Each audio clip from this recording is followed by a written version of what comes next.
Bismillahirrahmanirrahim. Assalamualaikum warahmatullahi wabarakatuh. Selamat datang kembali di Conversation, sebuah podcast tentang e-commerce bersama saya Willy Pujo Hidayat. Oke, sudah episode ke-8. Ya, sudah cukup lama saya tidak update podcast. Kali ini saya mau update lagi. Dan kali ini berbicara tentang topik yang sedang hangat ya. Mungkin bahasan ini akan cukup panjang, lebih dari biasanya ya. Kalau biasa 15 menit, mungkin ini agak lebih sedikit lah ya. Jadi mungkin cocok didengarkan sambil menikmati kemacetan Jakarta kalau ada di Jakarta. Oke, topiknya adalah tentang sebuah marketplace dalam tanda kutip yang orange ya. Yang kasusnya banyak sekali kasusnya beberapa hari belakangan ini. Kasus pertama yaitu tentang produk import ya yang cukup menggegerkan para penjual lokal ya. Kemudian yang kedua tentang sistem kemitraan. Saya mau coba bahas dari sistem yang kemitraan dulu karena ini menarik. Jadi sistem kemitraan yang ada di marketplace Orange tersebut itu baru dimulai kira-kira di bulan April. Ya, sebentar saya coba cari datanya. Nah, ini ada di Kompas ya. Jadi ketika itu kurir dari layanan bla bla bla Express itu melakukan mogok kerja pada tanggal 15 April ya 2021 dari Kompas. Jadi hampir 1.000 orang mitra itu mogok kerja ya karena upah dari upah dari pengiriman paket tersebut dikurangin. Tadinya 5.000, 3.500 sampai akhirnya tinggal 1.500. Nah, sebenarnya konsep marketplace dengan on demand shipping itu ada ya di Indonesia. Mungkin teman-teman tahu blibli.com ya. Blibli itu mungkin seperti Amazon, jadi dia punya gudang sendiri, ya. Dan kalau kita mau jualan juga kita harus, setahu saya sih kita harus store gitu di gudangnya mereka, kemudian itu mereka yang ngirim. Jadi kardusnya pun pakai kardus mereka gitu loh, keren banget ya Blibli. Atau kalau mau yang agak lebih nggak plat, bukan yang model mesin bukan seperti itu, ada yang namanya Circlo ya. Jadi teman-teman kalau punya toko online bisa mampir di Circlo. Nah, nanti Circlo itu akan mengelola produk teman-teman. Nah, problemnya adalah apakah model bisnis dengan on demand shipping seperti ini itu cocok diterapkan bagi si marketplace Orange ini? Kalau menurut analisa, kalau kata teman saya Anabel ya, analisa gembel. Kalau menurut Anabel saya sih kayaknya model bisnisnya kurang cocok ya. Dan kenapa? Karena sifatnya dia itu bukan produk yang benar-benar mereka kelola sendiri gitu loh. Mereka ini marketplace dan memang beda sih, bukan yang versi marketplace ya, tapi yang mallnya ya, bla bla bla mallnya itu. Tapi ya menurut saya bukan solusi ya kalau harus merekrut mitra dan menggunakan upah yang cukup rendah. Menurut saya 1.500 per paket itu cukup rendah menurut saya secara pribadi. Nah, kalau memang mau meniru pendahulunya ya, seniornya yaitu Amazon itu berinvestasi sangat besar di pengiriman ya. Jadi mereka sampai punya layanan shipping sendiri, tuh sampai punya kontainer sendiri, bahkan katanya sampai punya pesawat sendiri kargo untuk memastikan semua produk dia terkirim ke seluruh Amerika kurang dari 12 jam. Itu gila banget sih. Nah, kalau memang konsepnya mau seperti itu, menurut saya agak sulit kalau mereka menerapkan sistem kemitraan ya, karena sifatnya mitra itu kan dia independen ya, tidak terkait dengan manajemen. Jadi sudahlah ditekan dengan harga yang rendah, kemudian dengan persyaratan misalkan pengiriman harus sehari ini selesai gitu. Menurut saya itu agak memberatkan ya, menurut saya agak memberatkan. Dan ya benar sih beberapa berita terkait yaitu ya kurir mengeluh karena biayanya terlalu rendah dan waktu pengiriman paket itu tidak sebentar ya. Bener, sekali ngirim paket itu kan bisa berapa menit ya, bahkan mungkin 15 menit, 10-15 menit gitu loh. 10-15 menit perjuangan mereka, belum lagi nelpon dulu kalau orangnya nggak ada ya kan, tanya tetangga dulu alamatnya di mana. Dihargai 1.500 sih menurut saya kurang sesuai lah gitu. Dan sistem kemitraan ini entah kenapa ya, jadi Shopee sistem kemitraan seperti ini ya. Sistem kemitraan seperti ini ya. Jadi apa mungkin karena mereka dalam tanda kutip merasa tersaingi dengan merger antara Tokopedia dengan Gojek ya, kita nggak tahu. Tapi memang merger Tokopedia dengan Gojek ini cukup menarik ya, karena ini dua model bisnis yang sangat berbeda. Yang satunya jualan barang, yang satunya jualan ride hailing ya. Sebenarnya nanti mungkin Gojek bisa menjadi on demand on demand shippingnya Tokopedia gitu. Tapi ya menurut saya ya sulit juga, karena memang beda model bisnisnya. Model bisnisnya ini marketplace gitu loh, tidak tercentralized untuk produknya. Produknya berasal dari lokasi para penjual gitu kan. Agak sulit menurut saya kalau diterapkan sistem on demand shipping. Tapi ya kita lihat ke depannya seperti apa ya. Tapi ya lagi menurut saya yang marketplace Orange ini mungkin agak ketar-ketir dengan mergernya dua perusahaan hijau ini. mungkin kita nggak tahu. Oke. Kemudian kasus yang kedua yaitu tentang impor. Nah, katanya ada Mister yang katanya jual barang impor itu dari China tuh gila-gilaan, harganya murah banget ya. Dianggapnya seperti tidak platform tersebut, marketplace Orange ini tidak pro terhadap UMKM ya. Walaupun dari pihak mereka sudah mengklarifikasi bahwa sharingnya Mr. Hu itu mungkin cuma sekitar 0,1%. Coba saya lihat dulu beritanya.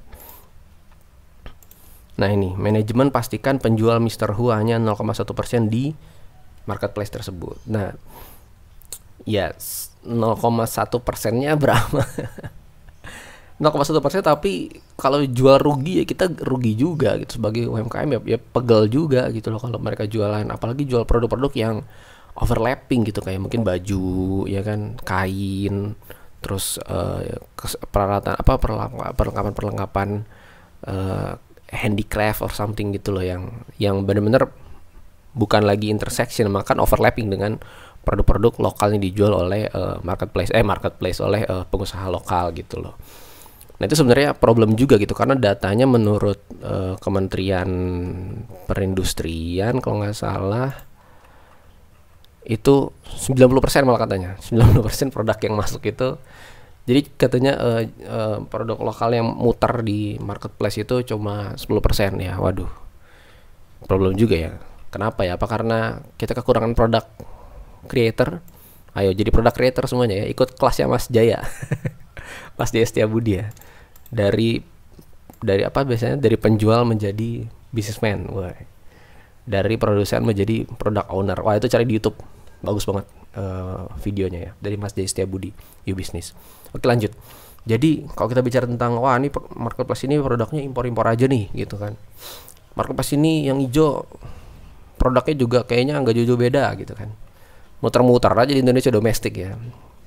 Nggak mendukung UMKM, wah masing-masing lah, UMKM punya suaranya sendiri-sendiri ya. Nah, tapi kalau kita bicara support UMKM, ada satu marketplace yang mungkin ya soundingnya tidak sebesar yang dua yang lainnya, yaitu namanya Bukalapak ya, yang belakangan ini baru diakuisisi oleh Microsoft senilai 100 miliar dolar apa 100 juta dolar, saya lupa.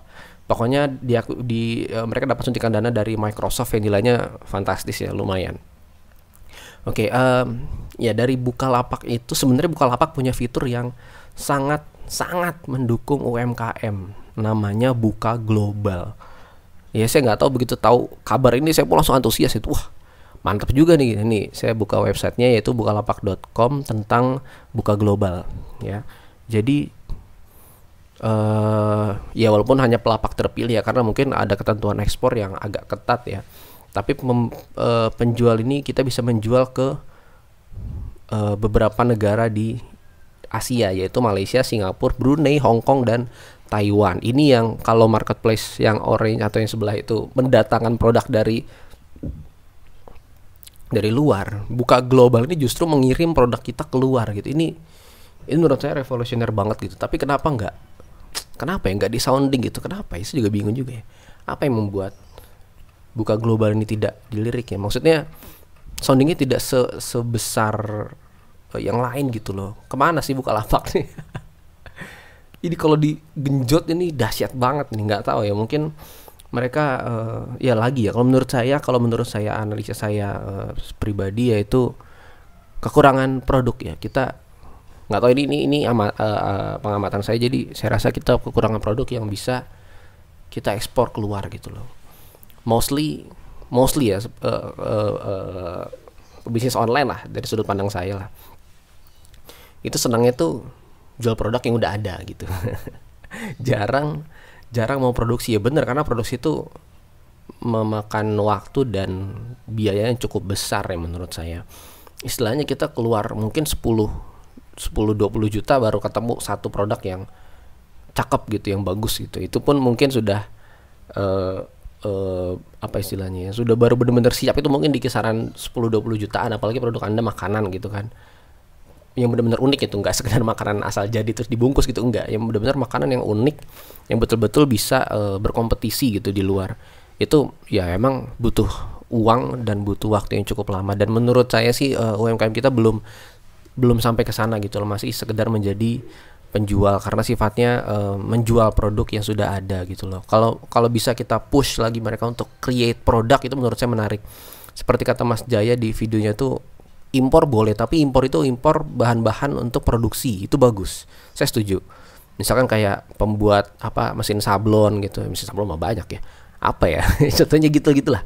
Yang sifatnya menunjang produksi supaya produksi produk dalam negeri ini bisa tergenjot gitu. Aduh, saya juga berharap banyak dari produk dalam negeri gitu ya, yang bisa kita gunakan sehari-hari. Mungkin laptop ya, ada merek laptopnya yang merek Indonesia banget gitu. Atau smartphone yang Indonesia banget gitu. Kayak bikin dong smartwatch gitu ya. Aduh, itu pasti keren banget. Kita bisa banget sangat-sangat bersaing. Karena saya percaya talent orang Indonesia ini, sense of artnya orang Indonesia ini cakep-cakep banget, bagus banget. Pasti kalau bikin produk itu menarik deh. Nah, seharusnya sih pemerintah melirik buka global ini ya untuk menanggulangi produk impor. Ya lagi harusnya ada regulasi ya, pembuat regulasi harusnya membatasi. Ya oke, jadi mungkin udah berapa menit nih kita ngobrol nih? Wah, udah 12 menit standar ya. Ya jadi menurut saya menurut tanggapan saya seperti itu. Jadi coba saya ambil kesimpulan nih. Jadi pertama, model bisnisnya marketplace Orange ya, kalau memang ingin membuat dengan sistem on demand shipping ya, on demand delivery, itu sifatnya harus centralize produknya dan harus berinvestasi memang berinvestasi untuk membuka layanan tersebut gitu loh. Tidak memanfaatkan, dalam tanda kutip, tidak memanfaatkan fitur atau konsep kemitraan ya.